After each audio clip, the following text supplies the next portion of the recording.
World's fairs, now called World Expos, are large global expositions that exhibit the achievements of nations. They originally focused on industry and technology before switching to a focus on cultural exchange and nation building in the mid-20th century.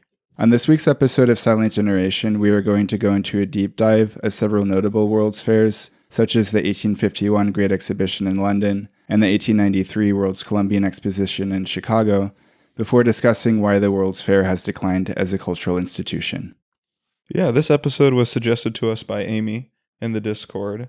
And this feels like we always knew that we were going to do this episode. Yeah, it was on our list before Amy suggested it. Yeah. But thank you for the extra push. It's just, something that was like very distinctively old-timey and kind of makes you think like, hey, whatever happened to? And I feel like that's the start of a good episode. Yeah. And it's very important to Chicago and our history because we hosted two of them, one of them being one of the best of all time. Yeah. So we're excited to talk about it. We're kind of still lording over it a bit. I was just in a Potbellies recently and there's like, posters for the World's Fair. And I'm like, imagine an event where people are still hanging up posters for it like 150 years later. Yeah. I mean, I feel like even Chicagoans who know nothing about the city's history know what it is. Yeah. So that's saying something. And it's actually very auspicious that we're recording this episode this week because today, April 13th, is the opening of the newest World's Fair, Expo 2025 in Osaka, Japan. Yeah. I wonder if there's anyone who would actually listen to this and then have the like means or timing or something to be like, I'm going to go to the World's Fair. Yeah. I mean, I have a coworker at the library where she has gone to Japan a few times in the past few years, but she's now telling coworkers her goal is to go to Japan every year for basically the rest of her life. And so I messaged her after learning this. And is she a weeaboo? Yeah, like to some degree. I mean, she must be. Yeah. But I messaged her and I was like, oh, did you know about this? And she was like, oh, well, we've already been to Osaka. I think we're going to go up north to Hokkaido this time, but maybe. But if I was going to Japan, I would really prioritize this. Yeah, definitely. Because, it's like not going to be there next year. Like, especially if you signed up in your own mind to go to Japan every single year. Wow. That's just new type of person unlocked. That's great. Yeah. And then one more note before we get started. So World's Fair, it's actually sort of an umbrella term at this point. It describes three types of global expositions: World Expos, Specialized Expos, and Horticultural Expos. After the 1960s, all three types started to just be called Expos. And you have to look at each expo individually to determine which of the three it is. But the classic type, which has the broadest appeal and gets the most attendance, the World Expo, that's largely what we're talking about on today's episode. It feels like the horticultural ones would just be underneath special, but no, I guess there were enough horticultural ones. It's so strange that those were so powerful, I guess. Yeah. I mean, farming used to be more important. The majority of people used to be farmers at one point. So it's probably just a relic of that. Yeah. But yeah, we can get into the first real expo, the Great Exposition of the Works of Industry of All Nations at the Crystal Palace in England. Yeah. So this was 1851, and it was hosted in Hyde Park in London. And for the fair, they built a really giant structure called the Crystal Palace. It was the largest building in the world at the time at 990,000 square feet, so just short of 1 million square feet. Wow. They should have just pushed it that last bit. I know, but like, I like their honesty. I like that they didn't lie. Why would it just lie? But yeah, this building, it was designed by a non-architect, Joseph Paxton, and he had designed this like really elegant greenhouse and then basically took that as inspiration, scaled it up into this giant 2-floor Crystal Palace, which kind of was like a greenhouse in certain ways because where they built it in Hyde Park, they left mature trees on the inside of the structure. So it had a garden feel to it. I just love the idea of building around stuff like that. Yeah, he's an interesting character, Joseph Paxton. He was just very good at building greenhouses. And like, it's so funny that from a very small, informal type of still architecture, I guess, he was able to partner with more established like engineering types and all that. They were able to harness that kind of eye he had for this and make this structure. Yeah. No, he had a lot of other accomplishments too. Like he created the Cavendish banana, or how do you say it? Cavendish? Yeah, the Cavendish. What? He was just, I guess that's with the greenhouse thing. He's spending time in greenhouses. I was like, that's two different skill sets. Like that's structural engineering and like, not animal husbandry. What am I saying? Horticulture. There you go. Horticulture. Yeah. Yeah, I was watching this in terms of encompassing things in glass. I was watching this video about urbanism in Melbourne. Melbourne. I don't even want to. I don't want to try and do the accent. It's just Melbourne, and they built this glass dome around an old shot tower, which is those towers that they drop molten metal from in order to make buckshot. And they worked like a whole mall around this, enclosing this old, like, it's a pretty structure in the way that everything from the late 1800s is like a little bit pretty, but it's a very like functional, a little bit ugly building. And they just chose to give it this like pride of place. And I think that, yeah, when a culture like builds a glass dome around something, it shows they really care about it. And so I think for Australia, it's kind of like lionizing their industrial past. And I think for England, it's the like perpetual love of untouched nature that they keep on touching. I don't know if they were really thinking about the aesthetic of the Crystal Palace too much, because it was more functional than anything else. Because this was kind of pre-electricity. They couldn't light up a structure this size on that scale yet. And because it was all glass, there was just natural light. They didn't have to worry about lighting at all. So it was functional in that way. But it did match the aesthetic of the era, which was very Victorian, because Victorian aesthetics were very ornate and very beautiful, but they also were sort of seamlessly industrial at the same time. Yeah. It's really cool to see the photos of the inside of it. It reminds me of a terminal. What's the terminal at O'Hare that has the big white arches and is very glassy?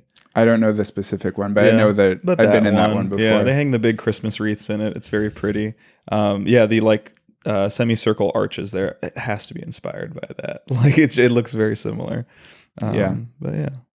So what were they doing at the Great Exhibition? So it was largely to celebrate industrialization and show off all of the wares that were being produced both in Britain at the time, and then 34 other nations were invited to have, I wouldn't say pavilions maybe at this point, but they had like exhibits, spaces where they could show off things from their countries. Like the American pavilion, it had like a very early prototype of the sewing machine. They were showing off that. Oh, wow.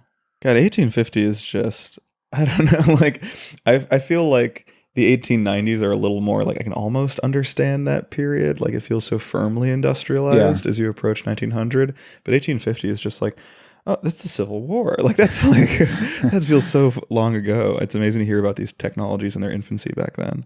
Yeah. There were some really weird ones there though. Like there was a kite-drawn carriage. There was also a machine that used leeches to predict the weather. That's the most Victorian like object in the world. Like, yeah. I wonder how accurate it was. My guess, not at all. My guess. But it'd be crazy if they were right. I don't know if they were onto something there. Yeah. I mean, like, worms come out when it rains. And I'm sure leeches do something similar. I'm sure you can extrapolate that somehow. But yeah. But yeah, they had a lot of exhibits there in the thousands. You couldn't see all of it in a day or a week or maybe even a month, because this was again in the largest building in the world at the time. Do you know if it was held like just in the summer or if it was a year-round thing? Or? It lasted 6 months. I think it was from April until October.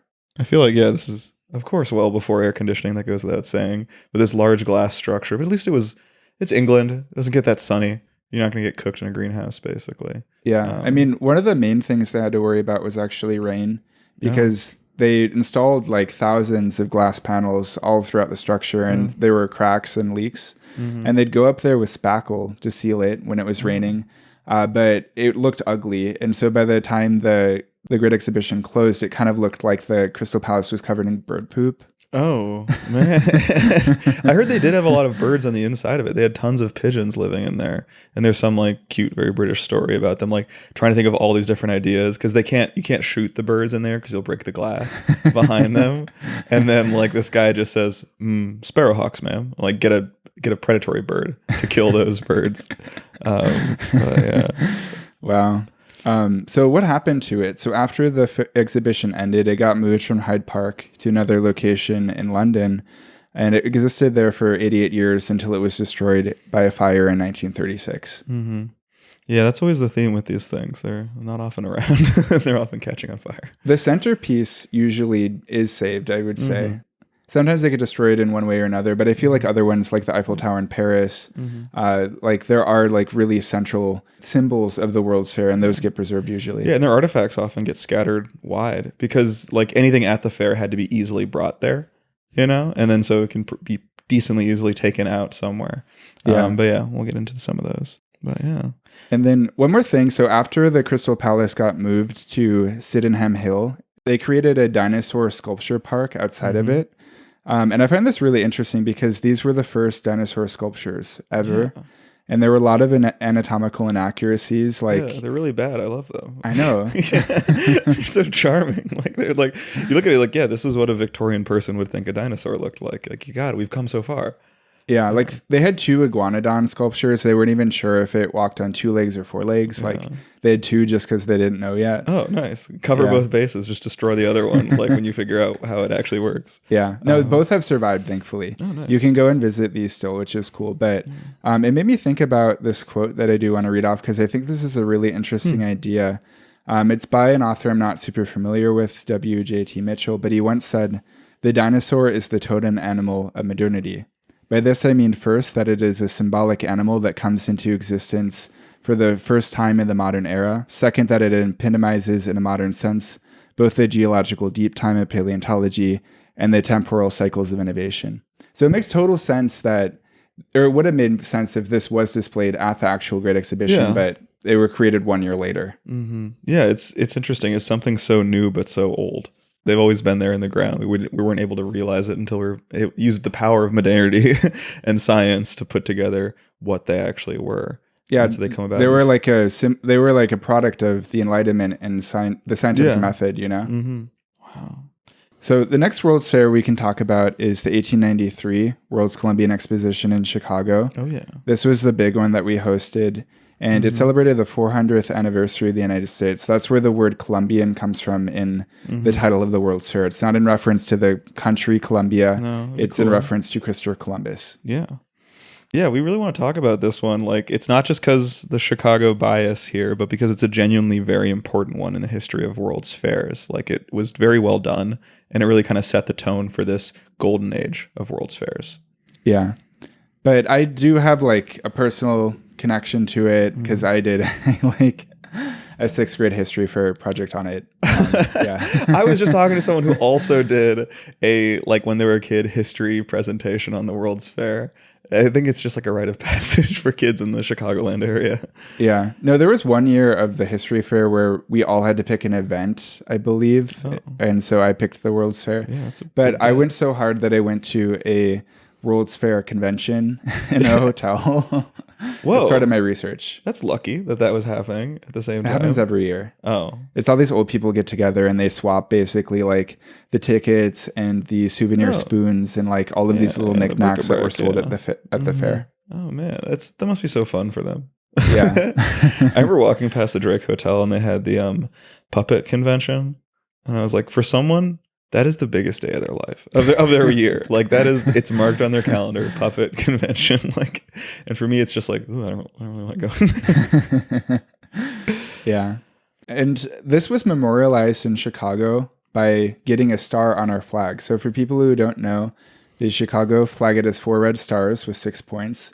They represent Fort Dearborn, the Great Chicago Fire, the World's Columbian Exposition, and our second World's Fair, the Century of Progress Exposition, which we'll get to later. Mm-hmm. Yeah, it's very strange that it's 3 discrete events and then 1 building that has been destroyed. Yeah. Yeah. I will say Fort Dearborn was star-shaped. It was a star-shaped fort, wasn't it? Right? I actually went to the Chicago History Museum for this week's episode to do research. I saw a model of the fort, and it didn't really look star-shaped. Yeah, never mind. I was trying to give them something. I'm just like, oh, it makes sense to turn it into a star. But yeah. Yeah. No, I think there should be some revisionism. They should say that the first star on the flag represents something else. Yeah. I don't know what. Some kind of like big event. I would say like the changing of the river's direction. That would be something. That'd be something really good. That'd be cool. Yeah. But yeah, it is nice though that Fort Dearborn's whatever. One event is bad, but two other events are good. Like it's like history is often framed in terms of catastrophe. And it's nice that like there are these moments where like it can actually be about innovation and progress. Yeah. And the six-pointed stars themselves are interesting because it was not saying that our flag invented the six-pointed star, but it was one of the first really prominent things to use it. And the idea is that five-pointed stars kind of signify sovereignty and nation states. And so we want to be proud, but not that proud. And so the six-point star is very useful. Interesting. Yeah. And it's a different six-pointed star than the Star of David. That has a spoke ratio of 0.6. Ours has a spoke ratio of 0.4. My God, Nathan. That's not even written down in here. You just did it off the dome. I know that through like the design classes I teach at the library. Man. Yeah. That's cool. Respect. Yeah, and so when they first designed the flag, they had just 2 stars on it, and they justified them to the left, kind of leaving space for more stars, but kind of indicating towards a maximum of 4. They didn't justify them like all the way to the side and really make them small, thinking that we were setting up for like 10 or something. But 5 would be, the 5th star comes up a lot, I feel, of like what is it going to be? I think people floated around like us surviving COVID as a 5th star, which is lame because every city had to survive COVID and we didn't do it particularly differently or that looked better or worse or anything. I think it has to be something Chicago specific. I have heard the invention of nuclear energy or like that being like the atom bomb being on the first sustained nuclear reaction with Enrico Fermi at the University of Chicago. Sorry, Fort Dearborn, you've already lost. It's that. But I have heard in terms of like a future new event potentially being if we ever did host the Olympics, because we never have. But Mayor Daley, he had a bid for Chicago to host the 2016 Summer Olympic Games. We didn't get it and went to Rio de Janeiro. But if we had won that, he said he committed to adding a 5th star in honor of it. I feel like he's dangling the star in front of the public. Like, come on, give me this event and we'll give you the star. I would say maybe it's a sour grapes thing, but anytime I like bring that up or people talk about the, failed Olympic bid, everyone's like, oh, we didn't actually want it anyway. The city would probably mess it up somehow and it'd become a source of corruption or graft or something. But would have been cool. So what was the aesthetic of the World's Columbian Exposition? So the Great Exhibition is very Victorian. This one was very neoclassical. All of the buildings were in a very ornate style and painted white. They were largely made out of plaster. And most buildings kind of resembled Greek temples. Yeah, it was very Greco-Roman. It was kind of like, coming off of a period of looking to Rome as the inspiration, but then now we're in the Greek revival, so it's like, all right, no, more, make the columns more Grecian. But you use the term Beaux Arts. So what is Beaux Arts? Beaux Arts, I guess, is the term for it. But it's just the architectural movement kind of around ornamentation, eclectic historical references. So like, a good example is like mixing Greek with also Egyptian things sometimes. It's distinct from Art Nouveau, which was inspired by nature, and Art Deco, which was inspired by industry. Beaux Arts was really looking towards the past and deifying it. Yeah. And this was a huge like boon for that style of architecture. Like it influenced many city leaders, came to the Columbian Exposition, went back and said like, this is what our new downtown project should look like, our new city hall or something. Like this is the style of the time. Architecture historians have said that like the Columbian Exposition like set back any chance of modernism for a few decades after it. There was like a burgeoning movement of towards like, oh, let's strip away ornamentation. Let's, achieve a purer form. Let's look at like new forward thinking types of architecture. And this kind of put us back into the, not the rut, but into the groove of thinking around that, we just need to sample the past as much as possible. It's interesting because this is the most past looking of all the World's Fairs we're going to talk about today. Yeah. It was still like focused on industry. There were a lot of new inventions that came out of it, but the aesthetic of it was so cohesive that it, it gained the nickname, the White City, just because of all of the white plaster that was everywhere. Yeah. And that nickname, it's referenced in the title of the book, The Devil in the White City, which before this week, I really thought it was an American classic. Oh, you thought it was like older and like kind of its time? Yeah, I thought it was probably written like 10 years after the World's Fair happened in Chicago. Instead, it's from 2003. Yeah. Yeah, I always knew it as just like this kind of surprise runaway nonfiction hit. Those happen every so often. You know, like usually I think it's fiction books that get to like top 10 lists and all that. But this one just really captured people. I think there was just like a little bit of a Victorian bent to the 2000s. Like I'm thinking, I always find it so bizarre that the series of Unfortunate Events books were as huge as they were, like a Victorian satire kind of darkly humored book series for children, like taking the top spot. Like, I don't know, it was an interesting time. Yeah. I think it was actually historical fiction, though, not like nonfiction. But it talked about, like the architect of the fair, Daniel Burnham, and then also the serial killer H.H. Holmes. And he was, by some accounts, America's first serial killer. Yeah, I've read about him, and the more I read about him, I realize there's actually been like a lot more revisionism and looking back at his actual pattern of crimes, and he might not have been like the deep psychopath seeking to murder that we kind of like see him as in the line of the 70s serial killers, those like seeking out their victims. He was just running a small criminal enterprise, and he just murdered easily. Like that was his thing. He was like a psychopath, obviously, if you can kill all these people. And there's some like accounts of him saying he was possessed by the devil and stuff, but apparently all of his murders are like to cover up his crimes or his past murders. They're very self-serving. He was not putting himself in risk or harm's way in order to murder. He was the opposite. He was doing it to maintain everything. I think maybe the salacious element of it was how he had constructed this building that could like trap people and kill them while they're sleeping and all of those things. And even that thing people are picking apart. They're just being like, that's what happens when like someone builds without codes. Like it's just like it would have been crazy and spiraling just as a guest house that wasn't built to be that. Like he just gradually built onto it and onto it. Like he just wasn't good. It was a disorganized building that happened to have murders in it. And so that gets kind of recast as like a twisting and turning murder castle.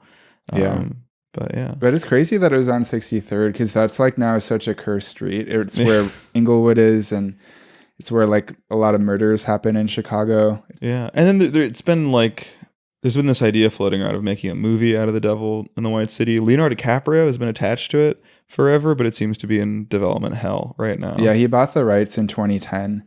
And I saw a news article from like a couple of months ago that it's maybe now finally moving along, but it's taken a long time. Yeah, I think it's a hard story to tell because I don't really think there is a connection between the World's Fair and H.H. Holmes. Like it's two different stories. It's one very small story of a man running a criminal enterprise, and then a very large story about like, how cities and countries tell the story of modernity and of colonialization and of all of this and how we sell it to the public. And there's also just a guy murdering people in a house somewhere. Yeah. Oh, and one more thing about the design of the World's Fair, and this goes for other World's Fairs too, but, it was so ornate and it was designed to be temporary. Mm-hmm. They couldn't actually build all of this up in just a few years, using stone and conventional building materials. Mm-hmm. They had to use plaster and these other materials that were meant to be taken down. Yeah. But when you see pictures of it and you don't know that it's not actually like built to last, it's kind of like mind-boggling. It's like why would they destroy this? Yeah, exactly. And it's funny that like this is such a retro-looking fair when it was using extremely modern technologies. Like the ornateness was possible due to the nature of the materials. Like with plaster, the big cost is making the first cast. Doing the relief thing. Then from that, like the material cost and the labor of making the plaster parts is very cheap. You might as well go ornate. It just gets cheaper over time, basically. And so it allowed them to be super, ornate and flourishy with things. But yeah, it's so ornate that it's actually like inspired conspiracy theories. And this actually makes me a bit sad. So do you know about the Tartarian Empire? Yeah, I forget how I first found out about them. There's another like subreddit called like Mud Flood, or like Hidden History or something. But yeah, you want to explain their general theory is a kind word for what this stuff is. Yeah, they theorize that structures from the World's Fair and other demolished structures like the Singer Building in New York City's Penn Station were the products of a lost civilization.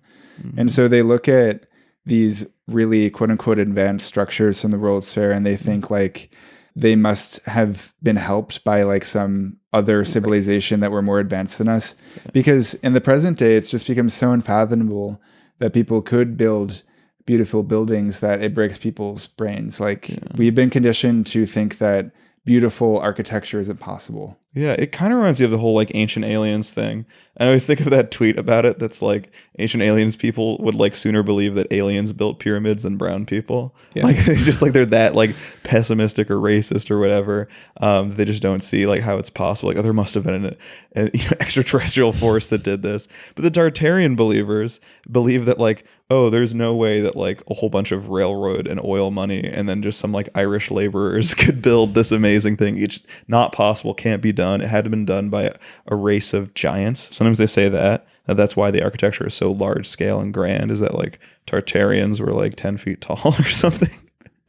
Yeah. But no, it's just things can look pretty confusing if you're very uneducated about architecture history and like the history of cities and how people build stuff. Like, because there are like Tartarians like, oh yeah, and then all this stuff was destroyed. But some surviving buildings today are symbols of like, our surviving Tartarian things. And it's like, I'm sure they have answers for all of this. But it's like, listen, there's photos of this stuff being built. There's photos of it being torn down. You can see how it's put together. Like, it's not like, I don't know. I'm kind of jealous of how they can tell themselves these stories. And I'm jealous of their confidence, because all these people are just like complete armchair, like theoretical stuff. You put in the docket like a video by a guy like explaining stuff, and he's Australian, which I thought was funny too.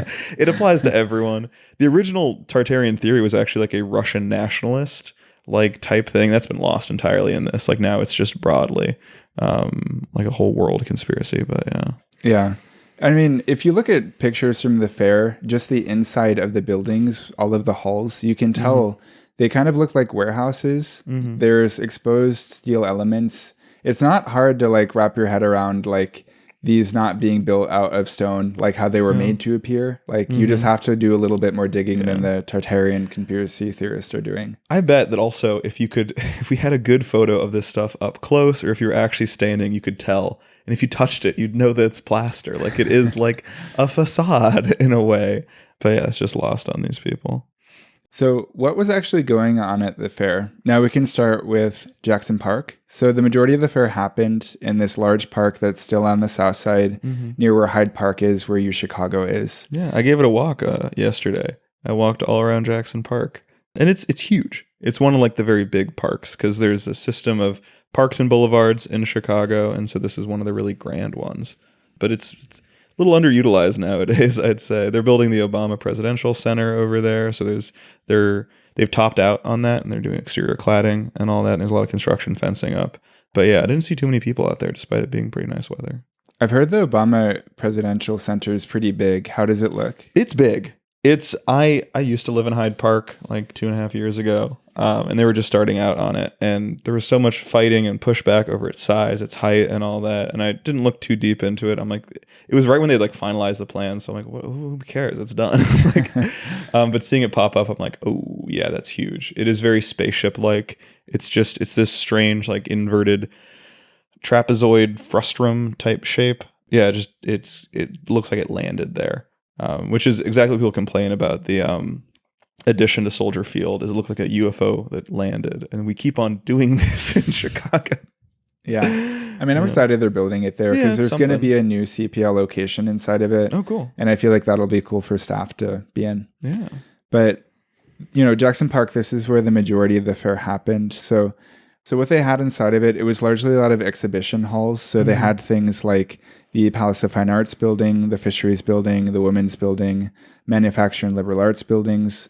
You would go from hall to hall. You'd learn about new technologies, new discoveries, new ideas. And it was very educational and high-minded. Yeah. Everything was like a cathedral to learning or like a palace of arts. It was, to like edify and bring people up. Yeah, this is like, we talked about this in the Chautauqua episode, but there was the Lyceum movement of like bringing people up and like kind of dragging people upwards into the middle class, not just through economics, but through like culture and through education. There was also a little less high-minded. So a lot of these buildings were like, sponsored by companies and stuff. There was a World Congress of Beauty, which is sponsored by a dress company. And they had 40 women from around the world, each showing the most beautiful type of woman from like all these countries. So yeah, just like exoticizing and dressing them up and all to sell dresses at the end of it, I guess. Yeah, it was like the first Miss Universe competition. Basically, yeah. Interesting. And with the fair, there were all these like new inventions that debuted there for the very first time. One thing that like was notable was that this was the first World's Fair to be electrified, and it was done by Westinghouse Electric as part of their pitch for AC power. Because at the time there was a bit of rivalry between them and Tesla. He wanted to have DC power, but there was just some back and forth. The So current anyway, war, yeah. this fair, it like at night, it was the first to be like lit up, and that was part of the wow factor. Yeah, that must have been crazy for people. Like, I don't know. I think over the course of the World's Fairs, there's less and less of a gap between the lives of the average American and what they're seeing at the fair. And I think this period right here would be the biggest gap that someone would experience, you know, like coming from a small farming community in the Midwest, taking a few trains in a few days to get to this World's Fair and seeing electric illumination and Greek castles and moving walkways and trains and all that. Like you must have felt like you were entering the future in your own country. And the fact that there were people from around the world, it must have been like even, you know, twofold on that. Yeah, and then some stuff that debuted then that's still around. I've heard these examples from a few people, but Pabst Blue Ribbon beer was given its blue ribbon at the Columbian Exposition. Yeah, that's where that name comes from. There were a couple of other like food items that debuted there, like juicy fruit gum, cream of wheat, peanut butter did too, but I don't know. A lot of them like seem a little underwhelming by today's standards. I think they are like distinctly underwhelming. I would say there's almost, besides juicy fruit, which I think is still a very flavorful gum and all that, I think everything in that list is just very like kind of bland stuff that like, yeah, they would invent that the 1890s, you know. They're not going to invent Doritos. They're not ready for that. Yeah. Yeah. And then so across from the kind of high-minded exhibition halls and all that was the Midway Plaisance. So this is a strip of land that connects Jackson Park to Washington Park in the west. And it was basically where all of the like carnival-esque things were put. So you would go there and you would ride the Ferris wheel at the fair. They also had like a lot of what are basically like ethnic villages. Like you could go to visit recreated villages from places like Turkey, Egypt, and China. According to the Encyclopedia of Chicago, the villages created in the Midway were supposed to provide visitors with glimpses of primitive cultures in contrast with civilization as presented in the White City. So it was pretty racist, especially compared to what happens with later World's Fair, which were more for the explicit purpose of cultural exchange. Yeah. I think that they would say in this time, like, oh yeah, we're showing cultural exchange, you know, and in an exchange there's always a winner and a loser. And we're the winner. But yeah, the fairs always have to wrestle with this kind of entertainment versus edutainment kind of thing. In Chautauquas, we talked about this too, of like there was also a vaudeville element to it. And so every fair has to kind of decide like what type of entertainment, balance that thing of drawing people in, but also like drawing a firm line of like what is just a carnival and what is a like World's Fair exposition of all cultures kind of thing. Yeah, because by this point, I think the high-minded version of World's Fairs has won out, and it's more or less absent. Like you're not going to see like trashy, sensational stuff at this year's World Expo in Osaka. Yeah, and the term Midway just kind of is used in general now. Like there's a few different. Plaisance just means pleasant, basically. So in the plan for the park, the architect just puts out these like, this is the West Plaisance, the East Plaisance, and then the one in the middle is the Midway Plaisance. But then the Midway part of that was taken, and that is just used like for boardwalks and carnivals, anything where there's like, you know, just fun stuff to do on both sides. That's the Midway. And it's still used actually for the Bears nickname, the Monsters of the Midway. Yeah. Because they were, as a team, were originally affiliated with U Chicago. Yeah.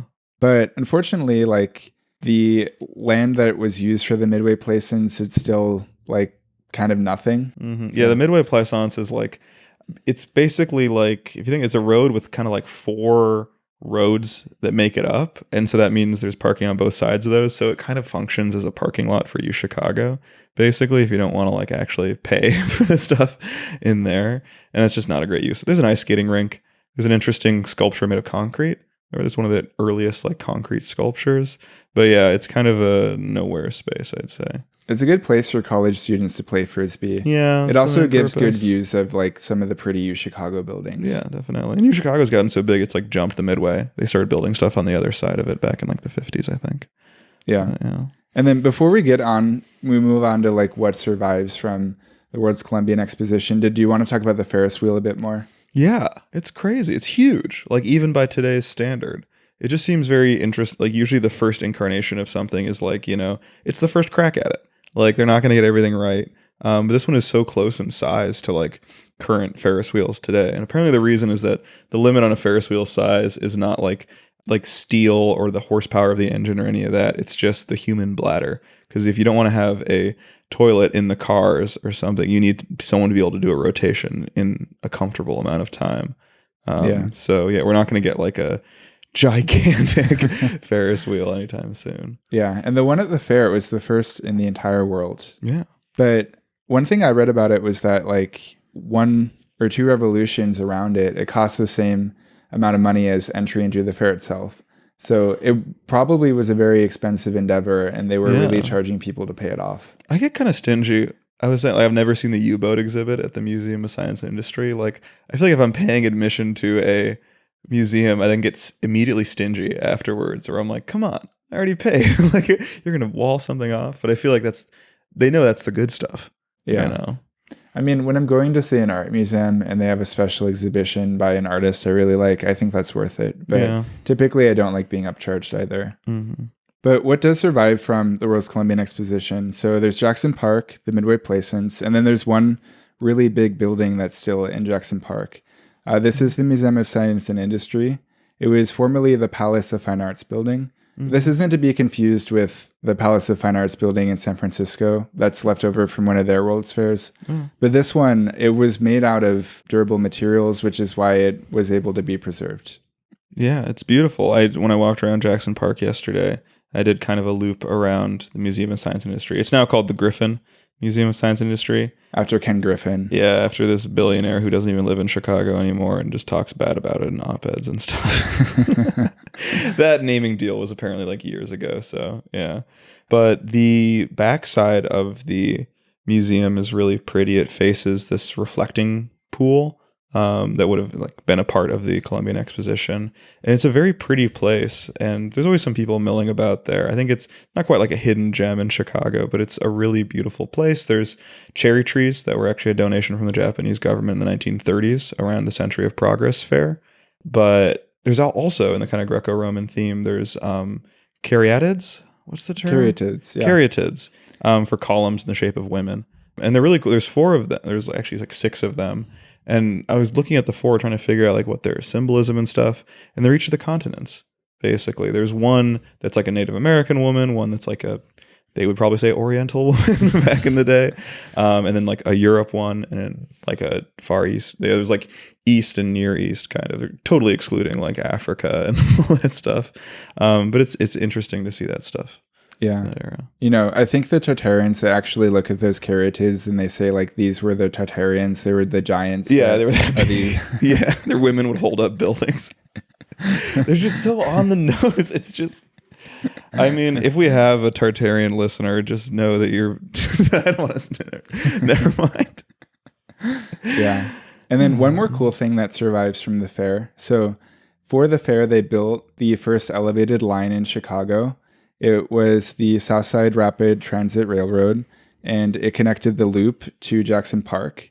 And it was originally steam. This was before they electrified rail. So there was a steam engine carrying people to and from the fair. And they'd apparently even had 3-minute headways. That's really great service. It's crazy in that time. So that would have picked people up from like whatever was Union Station back then, whether or not it was called that. But the big passenger rail terminus, would pick them up from there and take them down to the fair. Yeah. And that still survives. It's currently the southern branch of the Green Line, which is cool. Yeah. Mm-hmm. It no longer goes all the way to the park, right? No, it originally did. And then in the 90s, part of it got torn down in part because there was an expensive cost to replace it, but also there was community activism saying that it was attracting crime in the area. Yeah, that's the most ridiculous. I was reading an article about that. It's like, it's such a, talk about Victorian era, almost a Victorian idea of crime of like, yes, if people are underneath a train, they'll do more crime in the darkness underneath it. And it's like, there's more complicated things that cause crime to happen. It's not the presence of a train above you. I mean, especially like TBH on the south side. I mean, there's not many buildings close to the Green Line tracks. It's like yes, maybe the tracks are casting a shadow, but then what else is, like, it doesn't matter. It's very exposed. Yeah, I will say when I was visiting my sister in like Bed-Stuy area over there, there's like a portion underneath the train, and I was like, this does feel kind of dangerous over here. Like, I don't want to give them any kind of ammo, but like it was something. It felt very 70s New York, Joker, seedy under there. Yeah, I mean, even with Philadelphia, their most dangerous neighborhood is now called Kensington, and there are those like YouTubers that will go into and gawk at quote unquote like dangerous neighborhoods, and I just feel like the aesthetic of like a dark, dingy, loud train, elevated rail line, like it just does something in people's minds where they're like, this isn't safe. Yeah. And so for the next World's Fair, we can talk about the 1904 Louisiana Purchase Exposition in St. Louis. So I had a chance to learn a little bit about this summer, or last summer, because I went to St. Louis, and the Missouri History Museum had opened a new exhibit on the fair, including a giant model that had recreations or little models of all 1,500 buildings that were in the fair. This was a really big one. It was bigger than the one in Chicago, both in terms of the number of built structures, but also the square footage. Yeah, they were really trying to one up us there. This was kind of at the end of our rivalry, right? I mean, you could say the rivalry still continues. I mean, no, they would not say it's the end. But yeah, Chicago has a very distinct, geographic advantage over St. Louis. But it really seemed like we were neck and neck for a bit. It was anyone's game. Yeah, for people who don't know, Chicago and St. Louis were both competing at one point to be the capital of the Midwest. Or actually, 100 years ago, people didn't think necessarily that New York City would grow to the size that it did. They thought there would be a bigger city in the interior of the continent, and that they got close with Chicago, but New York City won in the end. But anyways, St. Louis, they still think of us as their rival, but we think of New York City as our rival.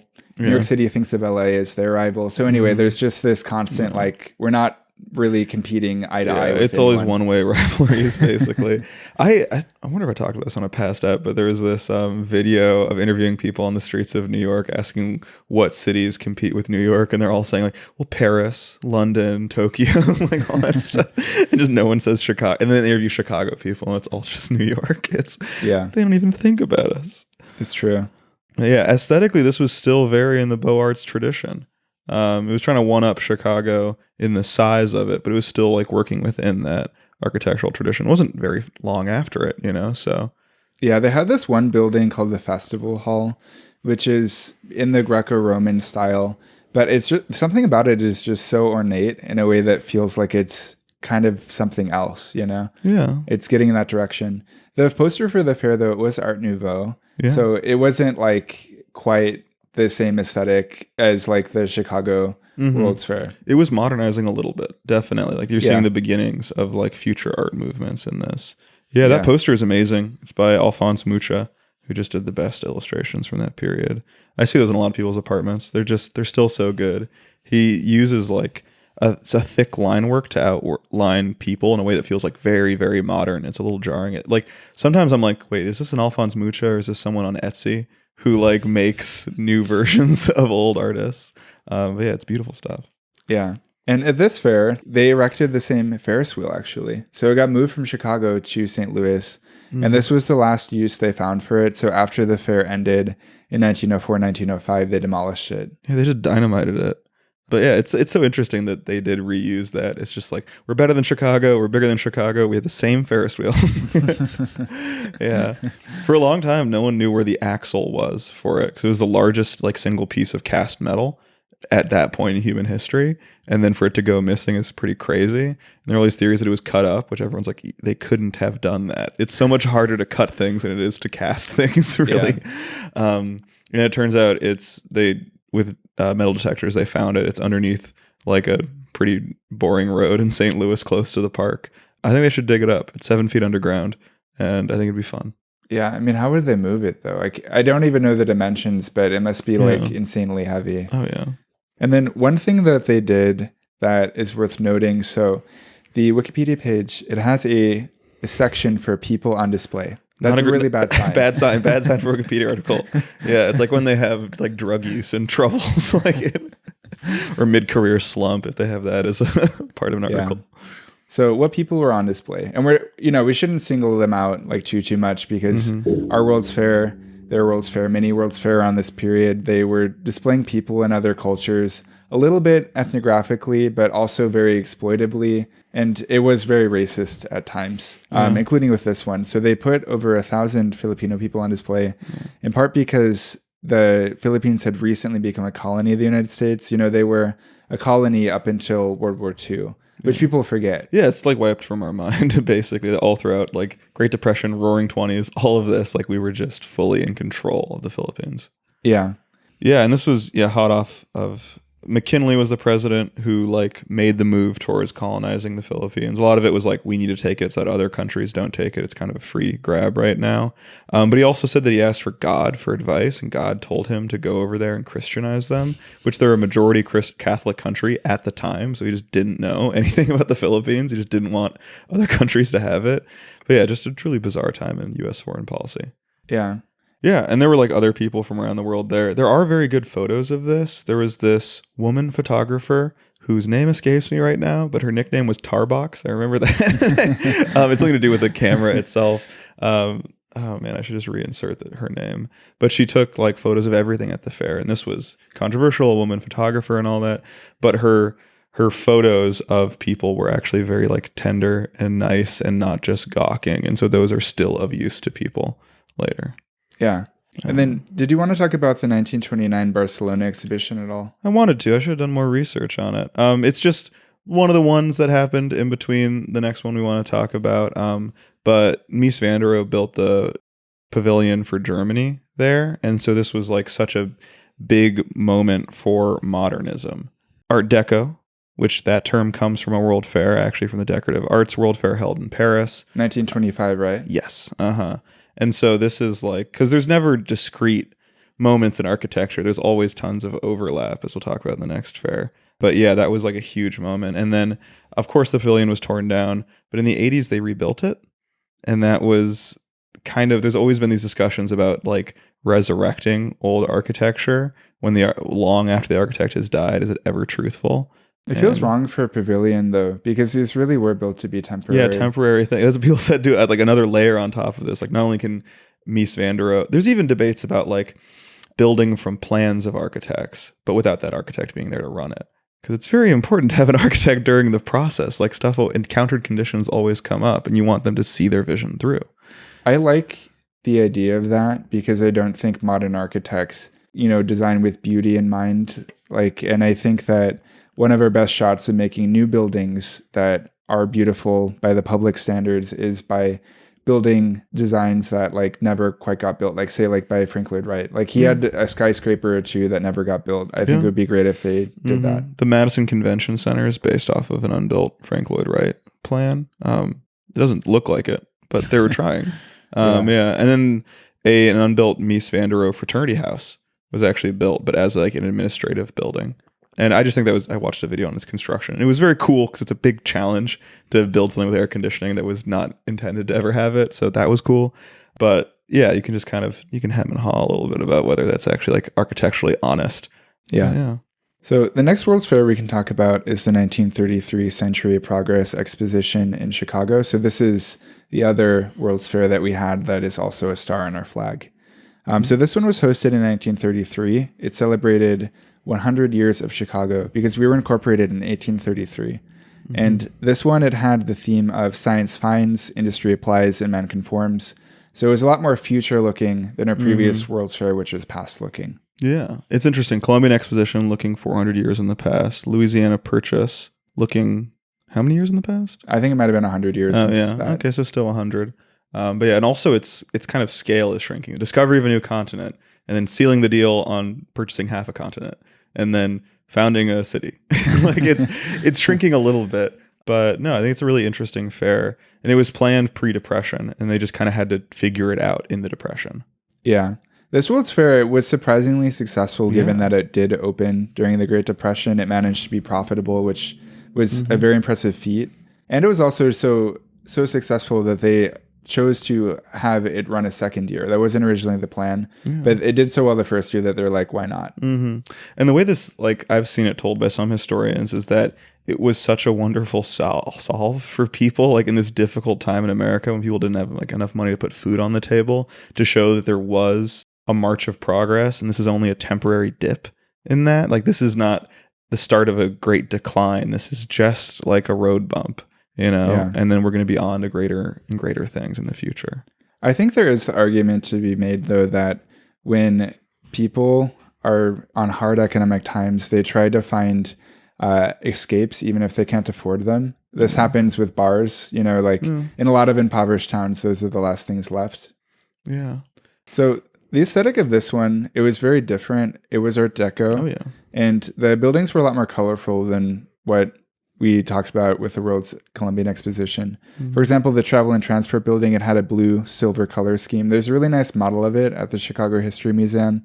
It had this dome that was suspended by cables. So it actually was not attached to the structure. Oh. It would go up and down depending on the temperature. Oh, that's so cool. Yeah. They're trying to one up the whole, all right, if the last invention in Chicago at the World's Fair was just lighting in general, then we have to do multicolored lighting. And so it's tricky because color film was in its infancy in this period. So we have recolored photographs of this, but the White City has the advantage of being preserved very well on black and white film. And this one doesn't have that. Yeah. Basically. I do like a lot of the buildings that they had. Yeah. They had this giant one that was a thermometer. Yeah, the world's largest thermometer. And that's, I don't know. There's a place in between Las Vegas and Los Angeles that claims to have the world's largest thermometer, and it's really the world's largest building that lists the temperature on it. It's not like it's full of gallons of mercury that rise. It's just a building. I don't know. That's a little small hill for me to die on. Yeah, an important one though. And it is broadly Art Deco in its design, but there's also, you can see some blips of interwar modernism and the buildings that are less ornate and don't have the Art Deco chevrons and stuff and have large uninterrupted walls of I guess not concrete, but just probably plaster again or something. Yeah, these always act as, some fairs really establish a style, I think earlier, like the Columbian, but other ones are kind of subject to these larger kind of world trends in architecture. And this is one that gets caught kind of in the middle a little bit. Yeah. I mean, I think it had the room to display multiple styles, especially with the Homes of Tomorrow exhibit. They built all of these model homes, and there are some that are very streamlined modern, and others that are other styles. Yeah, those were crazy. So 5 of those survived. Those were taken by barge over to the neighborhood area, Beverly Shores out in Indiana.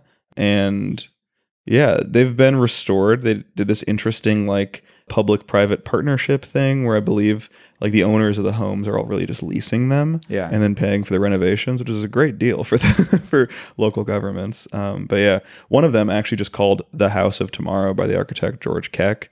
That one's been the trickiest one because it's just a giant glass dodecahedron, just super bizarre. But that one apparently is going to be done being renovated in 2025. So I'll love to see it someday. Almost there. It's great.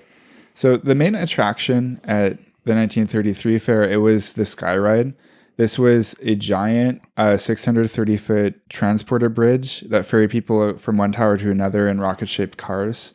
And it had a really great view of the fair. This is true for a lot of World's Fairs. Seattle, their Needle, that was built for their World's Fair. A lot of them, they tried to give people a means to look down on it and take it all in. Give it a good view. Yeah. And yeah, there's always there were moving walkways in the Columbian Exposition. There's always an idea of all right, we need to give people a new novel way to just move throughout this space, not just the stationary buildings. Yeah. Some feel more like gimmicks than others though. Yeah. For the Japanese one, they have a hydrogen powered boat to take people across, which is interesting. Cool. It feels like we're running out of cool. It's like a water-powered boat on the water. Yeah, basically. And I kind of forget about hydrogen power sometimes. I feel like they had a bigger moment earlier. But I'm yeah, cool. Power a boat with it. It exists. There is a seedy little dive bar in Chicago called the Skyride Tap that is named after the ride. I wanted to pop in there before going to a friend's dinner party, but they close at 7 o'clock. And so they were already like shutting down as I came in, and it's very spooky and like David Lynchian in there. Yeah. I would say, yeah, it feels like it's from that era. It actually feels a little more 70s. I'm sure it got renovated around then, but it's just for day drinkers. Yeah, it's for people who had a rough day at the Board of Trade and want to go get sloshed. Yeah, I've walked by that many times, and I would have never thought that it was named after a ride from like 100 years ago. It's in a much older and interesting building. It's in what's called either the Bach building or the Yukon building. Yukon, yes. Yeah. And so it was built just to kind of like hold on to the land and make a little bit of money before something bigger got built on it.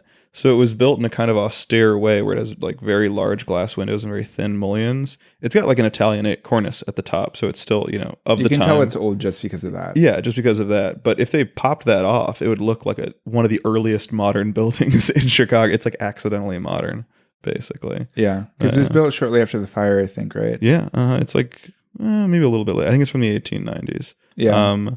But yeah, it's this. And then around the corner from there is like one of the last rough areas of the Loop where there's like a men's hotel and a liquor store and stuff where the rest has kind of been cleaned out. But yeah, just a very interesting intersection at that one place. Yeah. So what survives from the fair? So the fairgrounds, that they were actually part of what was Daniel Burnham's plan to have islands, artificial islands built off the coast of Chicago on Lake Michigan. They never built any of it except for this one strip. After the fair ended, they turned it into Meigs Field, which was an airport. And it had this like really contentious history. It was shut down by Mayor Daley illegally. And then afterwards, it was converted into a park. So now you can go and visit it. Yeah, I was actually biking there recently. I feel like I've hit all these spots kind of recently. Yeah, Chicago has a great history of building fake land, artificial land, you know, and expanding into the lakefront. Sometimes you'll see in these very like futurist visions of Chicago, you'll see like, oh, let's solve the housing crisis by building more land into the lake and making more of an eastern part of the city. And I'm like, man, people do anything besides invest in like the struggling neighborhoods of Chicago. People be like, let's build a new like world. And it's like, let's just renovate some houses. How about that? Yeah. We already have all of the water lines and electricity lines running through the south and west sides. So we should build up there first. Yeah. So after this fair ended, but also other fairs more broadly, this is when the industrial period of World's Fairs starts to sort of wrap up. Progress wasn't happening at as fast of a pace, but then there's also this need for cultural exchange after like the World War II happened. It's interesting because I think this is like a period of great technological jumps, but it's just not, I don't know, they don't sell as well, I guess. Like, I don't know, because when I picture the 50s and 60s and all, I picture these jumps ahead and, you know, jet travel and like the world is being brought together, like through telecommunications and through like airlines and all that. So it felt like we're more connected than ever. But instead they start to really double down on making those cultural exchange kind of things. Yeah, it all starts to be in the spirit of the UN. And you can see this a lot with the next World's Fair we're going to talk about, which is the 1964 World's Fair in New York City. This was in Flushing, Queens. And this one, actually, it's not generally listed on lists of world fairs that have happened because there's an international sanctioning body, which I'll just call the BIE because it's a French name. I have a hard time pronouncing French. But America had hosted a World's Fair 2 years before this one in Seattle in 1962. And according to the rules, you can't have one in the same country within like another one within a 10-year time span. So this made the one in NYC illegitimate by their standards. Yeah, but it looks like, I don't know, in this period of American exceptionalism back then, we just didn't really take those Frenchies seriously. So we went ahead with it anyway. But it actually did have repercussions, basically, like countries that are signatories of this group could not technically participate. And so they kind of used like flagship private companies to represent themselves. Yeah, so you had this weird situation where like small new countries in like Africa and Asia would have pavilions there, but then France would have to hide behind a company, basically. Yeah. So it's interesting that there were like nations and pavilions that were conspicuously absent just because the BIE didn't sanction this. But the UN vibes were like really there with the Unisphere. This was the like central emblem of the World's Fair. It was this large stainless steel. It was this large like stainless steel globe that was at the center of the fair. And, you know, every World's Fair, it has like a theme. This one, it was like peace through understanding. Yeah, and that's still around in Queens. Yeah. In Flushing. It's like such a crazy symbol. Like, not that Flushing is a very like, you know, global place. It's got like a really cool Chinatown. I was there recently. But it just seems like such a high-minded ideal just in the place of just the regular thrum of life, just people like getting groceries and stuff. And there's a giant sphere talking about how we're all going to come together. It's a very interesting. Yeah. Well, the 7 line in Queens is one of the most diverse. Like I watched this really interesting YouTube video once about all of the different communities that you encounter along each of the stops along the 7 line. Oh. And I don't know, it is kind of actually fitting that the Unisphere is at the end of it. That's so cool. Yeah, it's interesting. This like there's always going to be a lag. Like even though these events just take up a limited amount of time, they take a huge amount of planning. And so they sometimes, just like how the one in the Great Depression like was carrying this kind of 1920s Art Deco exuberance into a much grayer and sadder time, this World Fair was kind of carrying that 1950s better living through technology. Technology will solve all of our problems into a world that was increasingly skeptical or paranoid or like, I don't know, just not as inured with it. Yeah, I watched a 1996 documentary on the fair where they talked about how it felt by the time that this fair ended in 1965, because it had a 2-year run, that it felt really out of place. It was too optimistic. But yeah, this lines up with what we talked about on the 60s episode, about how the first 5 years of the 60s were kind of an addendum to the American dream in the 1950s. People were getting really stirred up by 1965, and the fair felt too optimistic about the future. People, even in the documentary, were saying like back in the day, like they felt like it was kind of too cheesy or rosy and just not reflecting like what people were seeing on the news. Yeah, it's just, there are some parallels with the 1933 fair in this, because there was a skepticism about technology around then, of just technology being used to cause great pain in World War II, and so now people had to be resold on the idea that this could change their lives. And then I think in this period in the 60s, there were all these big promises by companies like GE and all that like, better living through technology. But it seems like it's just used to make war machines, nuclear bombs, and then all you get out of it is a newer refrigerator, Yeah. This fair, it had a really corporate feel, because with older World's Fairs, there aren't as many companies that are recognizable today. But this one, it had like pavilions by Chrysler, Ford, General Motors, IBM. It really felt like it was celebrating capitalism. Yeah. Right when people were starting to get like pretty jaded with it. Yeah. It was also very like suburban in its feel too. Yeah, they mentioned that in the documentary I watched too. And that's probably the result of Robert Moses. Yeah. You want to give a rundown on Robert Moses for those who don't know? Yeah. So in urbanism, sort of the most popular figure is Jane Jacobs. And he's sort of her enemy. So he was the person responsible for urban renewal in New York City. And he was given a lot of authority and like executive power in a sense. Yeah, but he wasn't mayor. Like they just gave him all this like he was leeway unelected, to do whatever he was wanted. appointed, he was like director of the parks or whatever. But yeah, he has come to symbolize like top-down, car-oriented development being subjected to like urban environments.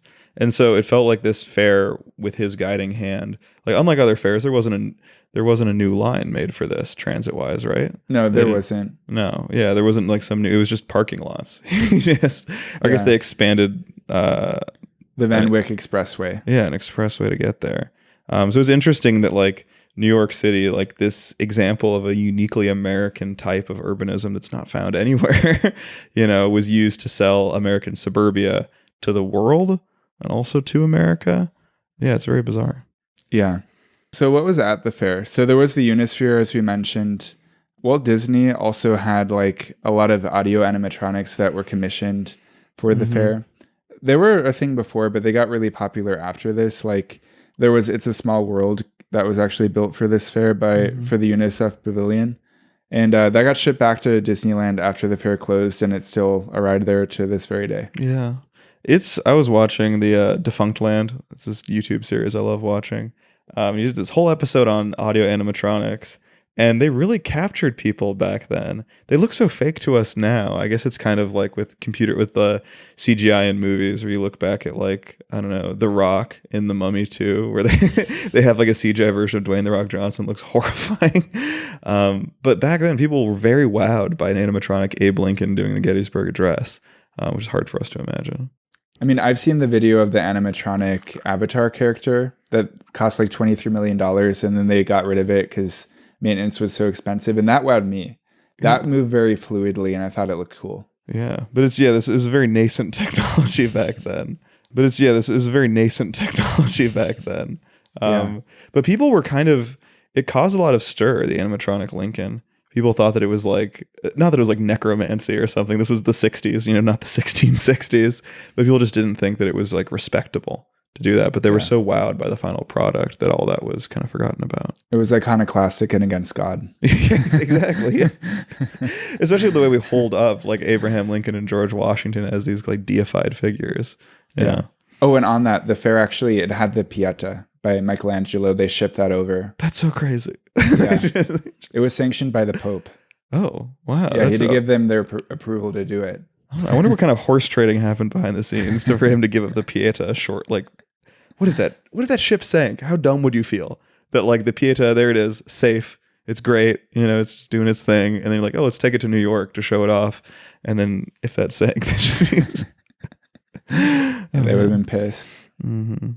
Yeah, there's some other World's Fairs. There's like Expo 67 in Montreal that kind of took the mid-century modernism, likely less corporate, I would imagine. It had a little.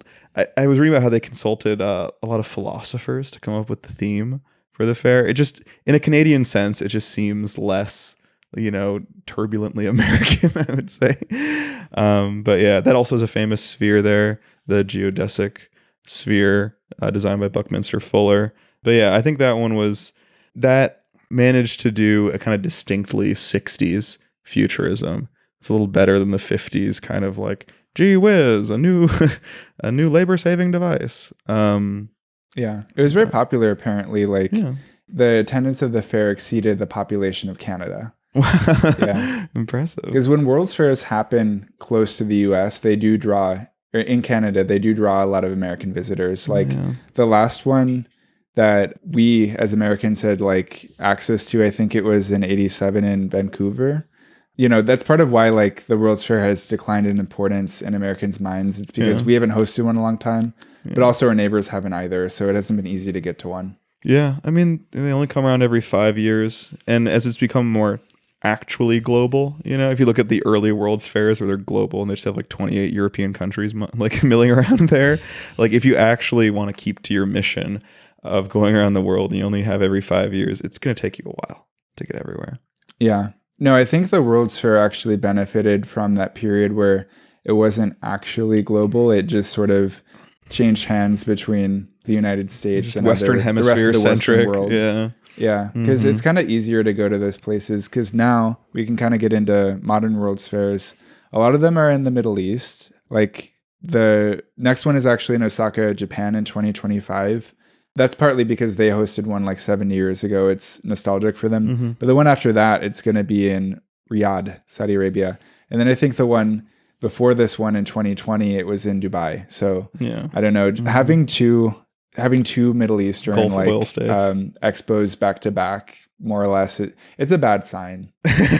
Yeah. Well, yeah, we're in a phase of World Expos now where they're really used as like nation or city or region PR, like kind of things of places selling themselves to the rest of the world, either dispelling commonly held things about them. Like Kazakhstan held an expo in like 2017. And I truly think that's them just trying to deal with the fallout of Borat like 10 years later, like still trying to boost, like we're an industrial modern country. But yeah, so it's just, I don't know, because I feel like the constituent parts of a World Expo have been kind of cleaved out.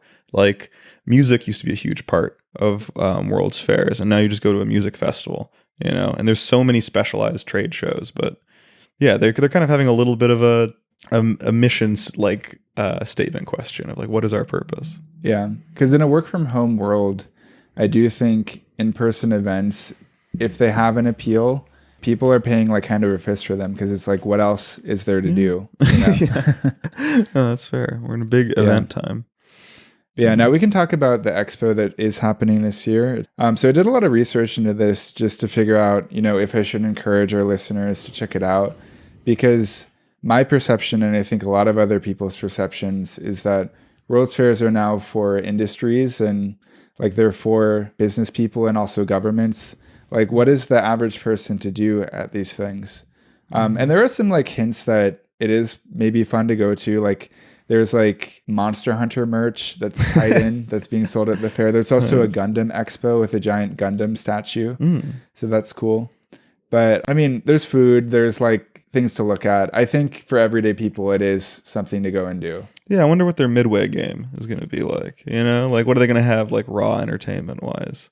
They in the thing I watched, they just said like, yeah, there will be anime and manga events. I'm like, what is that? Okay, so it's just kind of a Comic-Con. Like, yeah, it's missing the like carnival angle. Instead, it just Yeah. has like some Comic-Con things thrown in. yeah, it's C2E2 right now in Chicago, and I didn't know, and I'm just like, why am I seeing all these people wearing cosplay?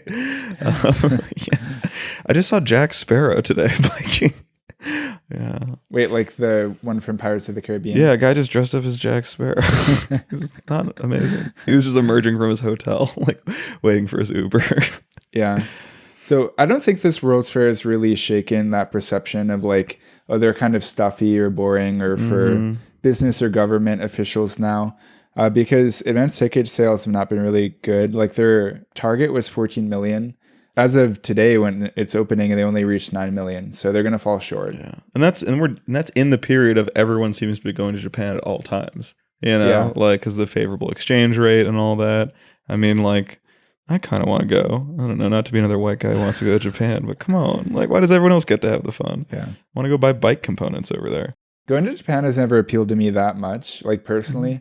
But now I feel bad I'm not going now when I could go to this World's Fair because I'm not going to have a chance to go to another one for 10 years because there's no way I'm ever going to Saudi Arabia. No, 100%. Oh man, 10 Yeah. years from now, I'll be pushing 40. Yeah. No, it's really sad. Oh, one thing I want to mention before I forget it. They built an extension of one of their lines to get to the fair. Hey, So that's cool. always a good sign. They keep on stressing that it's actually being held on water, like it's on an island. Again, the electric boat thing Yeah. and all that. But it's good they get you to the electric boat via like a new line. Yeah. Yeah. No, I think there's multiple options. And that's been a thing with many World's Fairs. Like for the 1893 one in Chicago, you could take the South Side Elevated Railroad. There was also a conventional rail terminal constructed for that. And then there's also a ferry that would go from downtown to a dock. And then there was this like moving conveyor belt. It was the world's first moving sidewalk. Yeah. In one of the videos I watched for the Japan one, they talked about how Japan's World Fair had the first moving sidewalk, and I moved in my chair. I was like, "That's incorrect.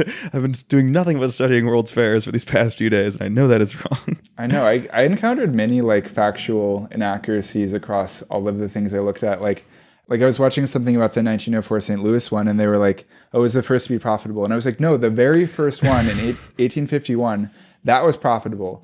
They like doubled the investment they put into building the Crystal Palace. Yeah. I think that maybe this is people taking contemporaneous stuff about fairs seriously, because there's so much boosterism that goes into these fairs and so much bragging. Like we've been saying, like, oh, the St. Louis fair was larger than the Chicago one. Like, are we even sure? Like, have we counted the buildings in the photos? Or are we just taking that fair at their word? Like, because there's so much braggadocio going on. Yeah. Yeah, and then the architecture of this it's nothing mind-blowing. It's pretty. I'm liking it, but it's just pretty like, just international, modern, contemporary eco-architecture. Yeah, because I think looking at a World's Fair is a good way to gauge what the aesthetic of the future is at any given time. And that has changed, generation to generation. At this point, we have kind of shed ourselves of the like glossy glass, like white, sleek Zaha Hadid aesthetic of the future. Now, based off of what I'm seeing with what was built for the Osaka World's Fair, it's like a lot of it incorporates nature in different ways, whether it be timber or wood, mass timber. There are like living plants in a lot of them. Like the Swiss Pavilion, it has like 5 spheres that have like live plants and foliage. And that actually is kind of like a full circle to the Crystal Palace, because it's also like plants encased in glass. Yeah. One of the things I saw at the Osaka thing is they've been building or genetically modifying bioluminescence into various plants with this very lofty idea of having cities illuminated by glowing trees, basically Avatar style. But they have a glowing bonsai tree in this one exhibit, which I feel like is just so like, it's so like, I don't know.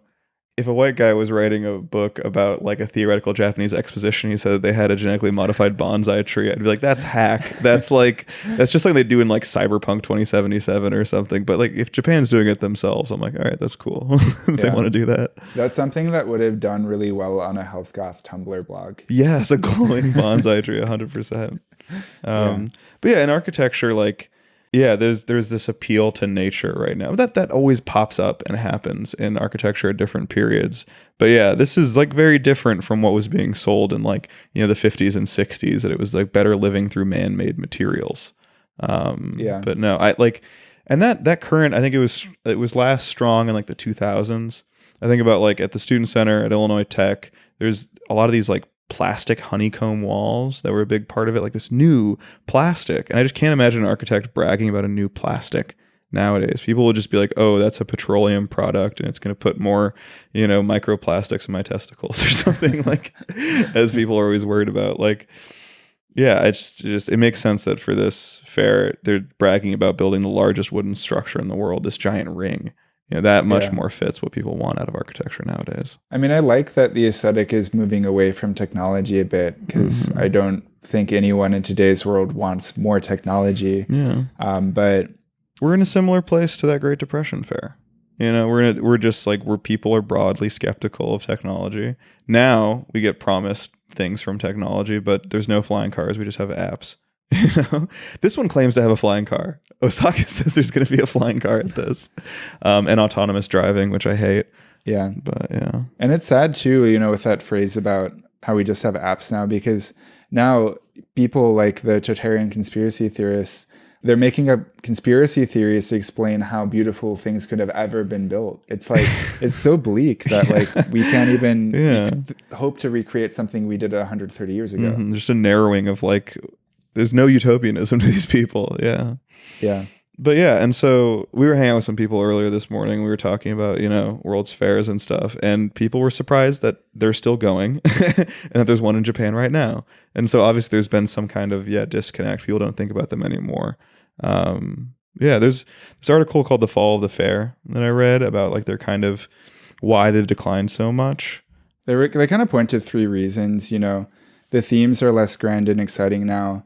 There's less of a need to see things in person. And then the fairs are unprofitable for host countries. So it's really the ones that, it's like a beggars can't be choosers kind of thing. It's like the international sanctioning body, like they're not picking the like best destinations now because the best destinations know they're not going to make a profit. Yeah.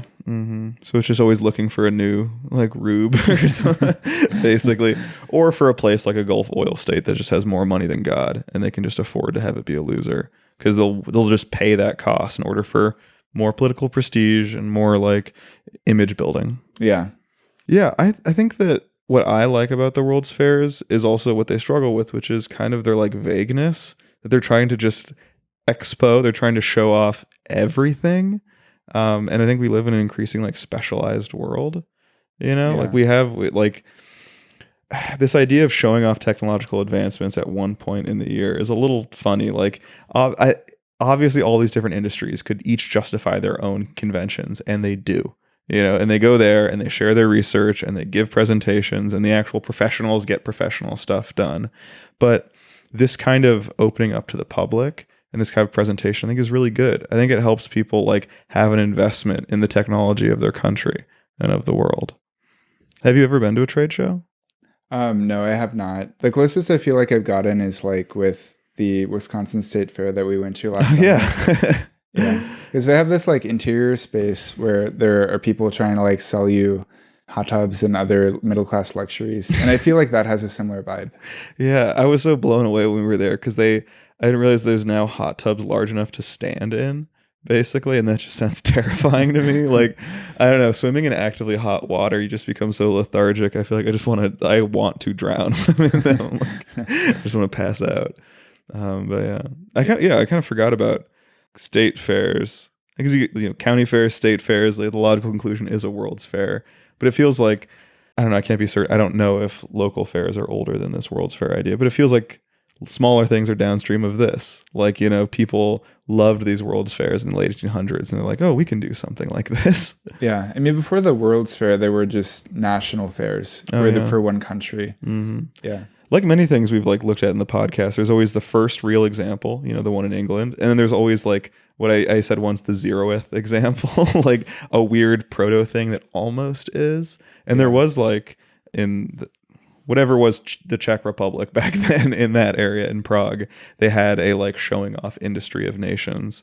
It was too early, too weird, not in the main kind of story of World's Fairs. Yeah, like when I was looking at Ferris wheels and learning about their history, the 0th examples of those were like really weird.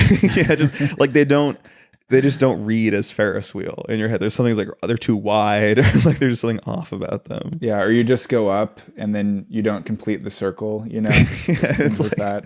It seems so obvious to us now, like, but to them, they were just working on it. You know, they were getting to it. Work in progress. Mm-hmm. Yeah, I went to a fabrication technology convention when I worked at this I was an intern in an architecture and engineering firm. And I would describe most trade shows as just like dads in dry fit polyester polos being really jazzed about stuff. There actually is like a level of enthusiasm that's kind of funny because they're usually pretty dry, I'd say.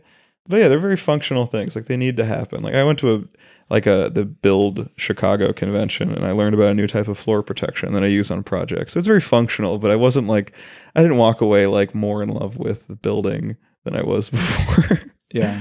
I think that like with World's Fairs in particular, the best thing that can happen is just the sort of like serendipitous discovery. And then people who maybe didn't even have like teeth in the game, like come out with like a really big idea. Like I think Henry Ford, he first saw his very first combustion engine at the 1893 World's Columbian Exposition. It feels like, yeah, every great mind of the 1900s has some like, I was a young boy and I went to the World's Fair and I saw something. And it's hard to know because like figures like that, you feel like they're almost predestined in a way. They were always going to do that, but they could have done anything. I feel certain minds. But yeah, like Walt Disney, I think the St. Louis Fair for him, he would have been just a kid, I want to say, or maybe I'm confusing this with there was a like theme park from his youth as well. But yeah, and then, you know, he later becomes an integral part of the New York City World's Fair. Like, I don't know. I can't, opening it up to kids, I think is very important because kids are not going to these trade shows, you know?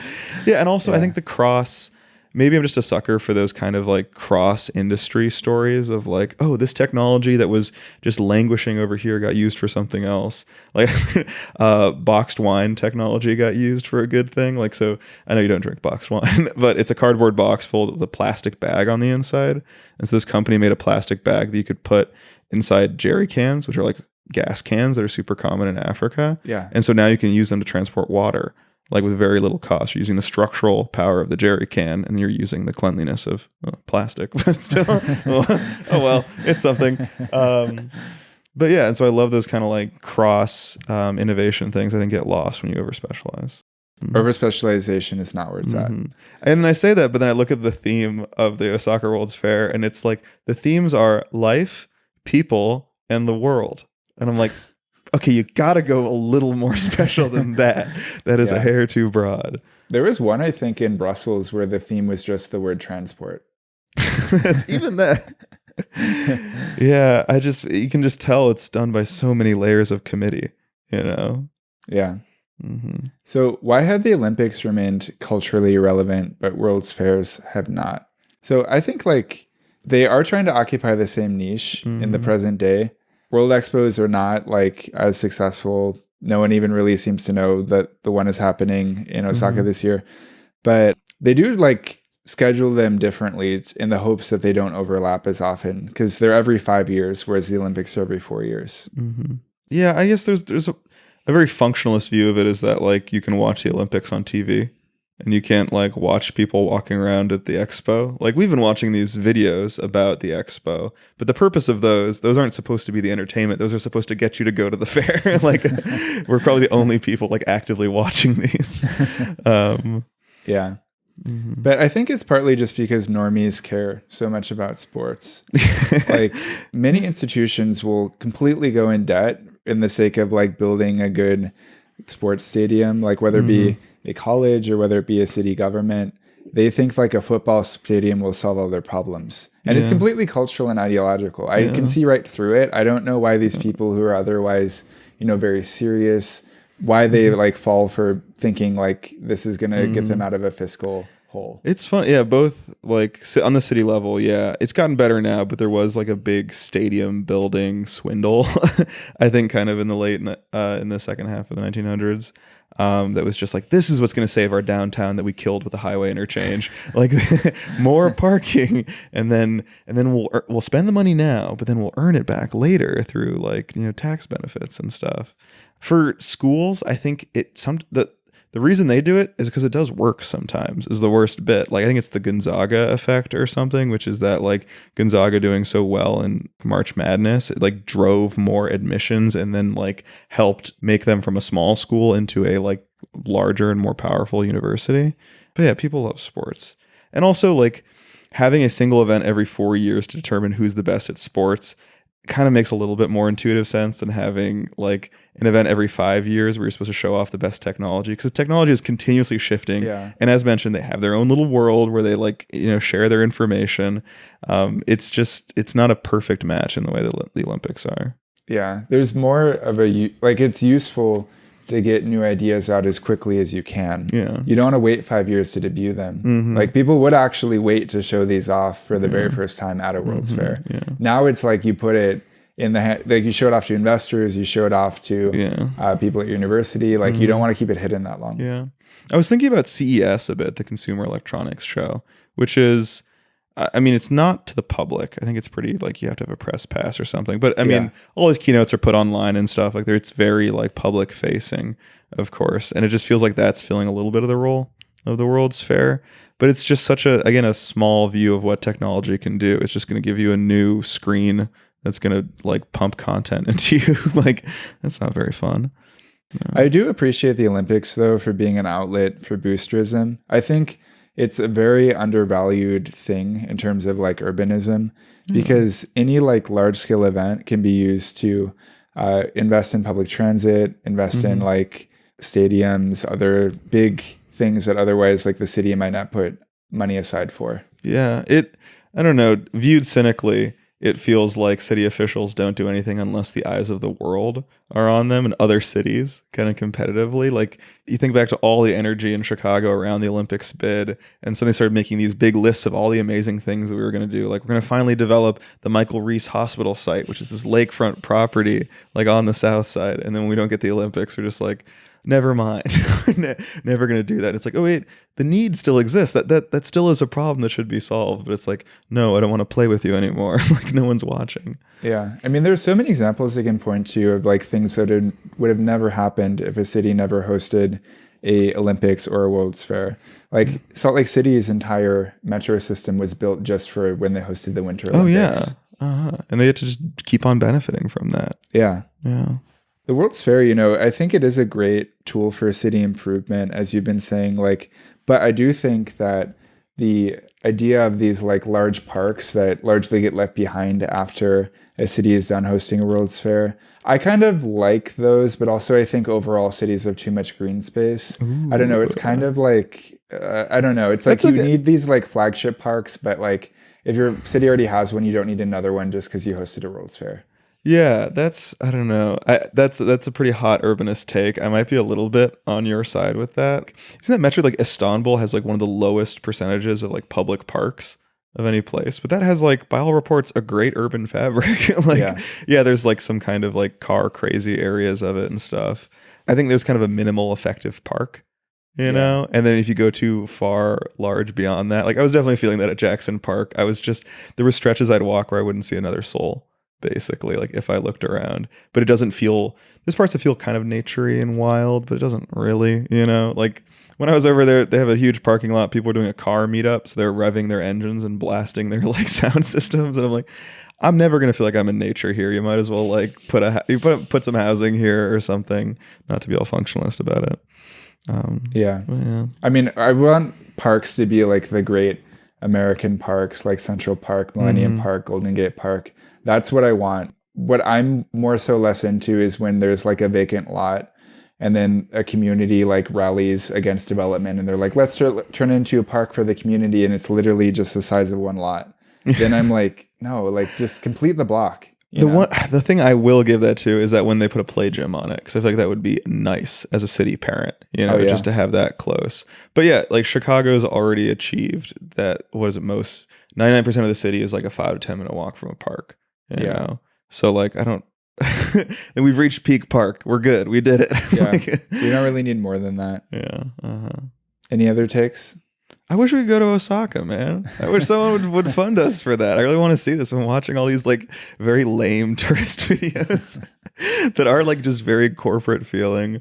But no, I'm very, very interested in it. And also there's something very sad about the idea of a sparsely attended park. A sparsely attended expo. Like it needs to be like, packed with people. The photos of the Columbian Exposition are crazy. All these guys in bowler hats just like squeezed together like sardines in these huge plazas. Wild. Yeah, I mean, the people watching back then was definitely like part of the appeal too, because you get people from all over the country, all over the world. It wasn't, just the people being put on display. It was actually fun. It wasn't the formalized human zoos they were having. It was just actual genuine people watching. Yeah. That was a big draw. But thank you for doing this episode this week. Yeah, we had to skip last week, unfortunately, but we're back at it. Thanks for listening. See ya. See ya. Bye.